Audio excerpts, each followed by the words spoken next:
Global trade in 2025 is not stable. Europe is struggling with slow growth. Germany's factories are weaker than before. France faces industrial pressure. China and the United States are locked in silent economic rivalry. Canada, under Prime Minister Mark Carney, is quietly adjusting its trade strategy to reduce overdependence on one partner. Supply chains are still healing from pandemic shocks and geopolitical tensions. In this fragile moment, President Trump announced a bold step, a 10% global tariff on imports. Supporters call it protection. Critics call it a gamble. The real question is simple but powerful. Is this economic strength, or is it economic risk wearing the mask of strength? Today, I will sign an order to impose a 10% global tariff under Section 122, over and above our normal tariffs already being charged. And we're also initiating several Section 301 and other investigations to protect our country from unfair trading practices of other countries and companies. A 10% global tariff sounds simple. It sounds strong. It sounds patriotic. But economically, it means one clear thing: a blanket tax on almost everything America imports. Tariffs are not paid by foreign governments. They are paid by American importers. Those importers then pass the cost to businesses. Businesses pass it to consumers. This is not theory. During the 2018-2019 trade war, studies from the Federal Reserve and Moody's Analytics showed that nearly the entire cost of tariffs on Chinese goods was paid by U.S. companies and households. Prices quietly rose. Families paid more. Small manufacturers paid more for steel and components. Farmers lost export markets when other countries retaliated. Now imagine a 10% tax applied globally, not only to rivals, but to allies like the European Union, Japan, and Canada. German auto parts become more expensive. Japanese electronics cost more. Canadian raw materials rise in price. American manufacturers who depend on imported inputs see their costs increase immediately. Many small businesses operate on thin profit margins. A sudden 10% increase in supply costs can force them to raise prices or cut jobs. Inflation is not just about energy or housing. It is also about trade costs. A broad tariff pushes prices upward across multiple sectors at once. That pressure spreads through the supply chain like electricity through wires. Construction becomes more expensive. Cars become more expensive. Consumer goods rise quietly on store shelves. And here is the silent tension. If every country responds with its own tariffs, exports from American farmers and manufacturers suffer. Soybeans, machinery, aircraft parts, all become targets. Trade wars rarely have winners. They create cycles of retaliation. The promise is protection. The reality may be higher costs at home and strained relations abroad. So the question becomes sharper. Who really pays? Our stock market has just recently broken 50,000 on the Dow, and simultaneously, and even more amazingly, broken 7,000 on the S&P, two numbers that everybody thought upon our landslide election victory could not be attained. Think of that.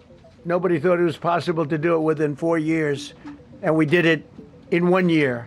They said, you'll never be able, you'll go back and you read the geniuses, read their statements, all of the Nobel Prize winners in economics. They said, no, you couldn't do it in 4 years. Well, we didn't do it in 4 years, we did it in 1 year.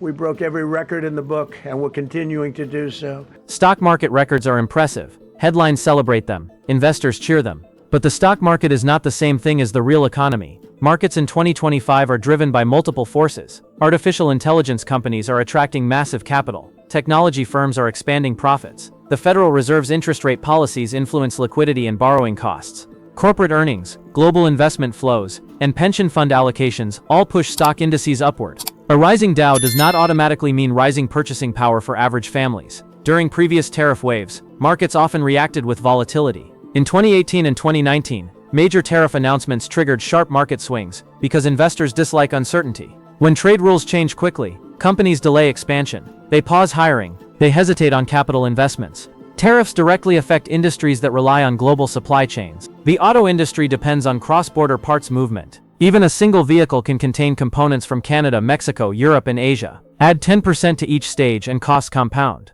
Technology manufacturing depends on semiconductors, rare earth elements, and specialized components. Agriculture depends on export markets. If Europe or Asia responds with retaliatory tariffs, American farmers feel the impact first. Markets may celebrate strong earnings today, but structural cost increases reshape profit margins over time. Short-term rallies can hide long-term pressure building underneath. Higher import costs reduce competitiveness. Reduced competitiveness shrinks export demand. Shrinking exports affect jobs. Financial indices reflect investor confidence, but confidence is sensitive. It reacts to policy stability. When trade policy becomes aggressive and unpredictable, investors price in risk. Risk increases borrowing costs. Higher borrowing costs slow business growth. Celebration today does not guarantee comfort tomorrow. Markets celebrate today, but what happens tomorrow? Tariffs have likewise been used to end 5 of the 8 wars that I settled. But they've given us great national security, these tariffs have. And together with our strong borders, reduced fentanyl coming into our country by 30%.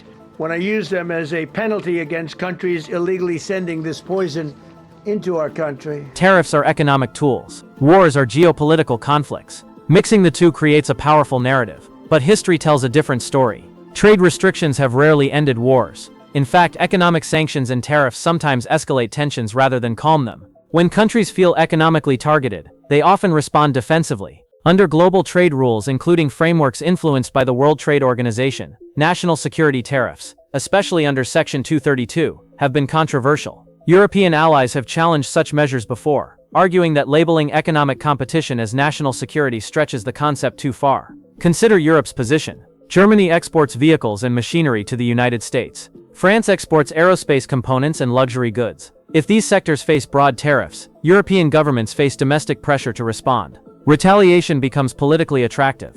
A cycle begins. American whiskey, agricultural goods and industrial products can quickly become targets. Trade wars are rarely one-sided victories. They create mutual damage. Farmers lose markets. Manufacturers face supply disruptions. Consumers face price increases. Diplomatically, alliances weaken when economic trust declines. Linking tariffs to fentanyl reduction adds another layer. Border enforcement policies and international cooperation agreements are primary tools against narcotics trafficking. Trade taxes alone do not dismantle criminal networks. Suggesting that tariffs directly reduce drug flow requires careful evidence, and such connections are difficult to prove through standard economic analysis. Economic strength is built on productivity, innovation, and stable partnerships. Aggressive trade measures can project power, but they can also isolate allies. In a world already divided by geopolitical rivalry, further fragmentation may weaken collective stability. Protection can sometimes protect, but protection without coordination can also isolate. If tariffs expand further, the ripple effects will not stay within American borders. If allies retaliate, global supply chains tighten. If prices rise, households feel it quietly but deeply. Strength and risk now walk side by side. And the bigger story begins when the Supreme Court decision changes the game. The economic debate does not stop at the tariff itself. The real turning point comes when power expands. Because when trade authority becomes stronger and broader, markets do not just react to numbers, they react to uncertainty. And uncertainty is expensive. While I am sure that they did not mean to do so, the Supreme Court's decision today made a president's ability to both regulate trade and impose tariffs more powerful and more crystal clear rather than less. I don't think they meant that. I'm sure they didn't. Power in economic policy is not just about strength. It is about predictability. Businesses invest billions of dollars based on stable rules. When those rules shift suddenly, executives pause. Investors hesitate. Supply chains freeze in uncertainty. An expansion of executive trade authority may look decisive. It may sound bold, but global markets prefer clarity that lasts, not clarity that changes direction overnight. When companies believe tariffs can expand quickly or change without warning, they build risk into their financial calculations. That risk increases what economists call a risk premium. Borrowing becomes more expensive. Insurance costs rise. Long-term contracts become harder to price. Stable trade policy creates confidence. Confidence fuels investment. Investment creates jobs. But unpredictable trade moves can slow capital flows. A manufacturer thinking about building a new plant in Ohio or Michigan must calculate input costs for years ahead. If tariffs can suddenly increase or broaden, that calculation becomes uncertain. Many companies then delay expansion or move operations elsewhere to reduce exposure.